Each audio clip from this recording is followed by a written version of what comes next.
शहर मध्य मिळण्यासाठी मास्तर आग्रही, काँग्रेस पक्षाचे नेते बाळासाहेब थोरातांच्या बैठकीत काय घडले? लोकसभा निवडणुकीत इंडिया आघाडीतील घटक पक्ष या नात्याने महाराष्ट्र राज्यात महाविकास आघाडीसोबत सर्वत्र जोरदार मेहनत घेतली व भाजपचा पराभव करणे कामी भरीव योगदान दिले। आगामी विधानसभा निवडणुकीत जागा वाटप बैठकीत माकपला सामावून घेतले जाईल। माकपच्या प्रस्तावावर चर्चा होईल। लोकसभा निवडणुकीच्या निकालांच्या पार्श्वभूमीवर 31 ऑगस्ट रोजी मार्क्सवादी कम्युनिस्ट पक्षाच्या प्रतिनिधी मंडळाने महाविकास आघाडीचे व काँग्रेसचे पक्षाचे महाराष्ट्र नेते बाळासाहेब थोरात यांची सहकार महर्षी भाऊसाहेब थोरात सहकारी साखर कारखाना लिमिटेड अमृतनगर संगमनेर येथील विश्रामगृहात भेट घेतली। भेटीदरम्यान बाळासाहेब थोरात यांनी माकपच्या शिष्टमंडळात आलेल्या सर्वांचे भरभरून स्वागत करत सत्कार केले। या प्रतिनिधी मंडळात डॉक्टर उदय नारकर, नरसय्या आडम मास्तर, doctor D L. Karad, doctor Ajit Navale आदींची उपस्थिती होती।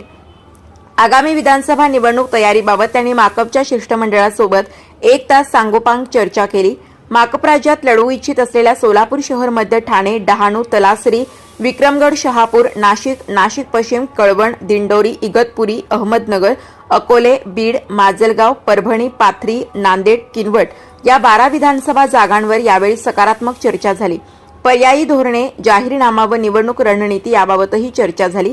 यासंबंधीचे एक निवेदन माकपतर्फे सादर करण्यात आले।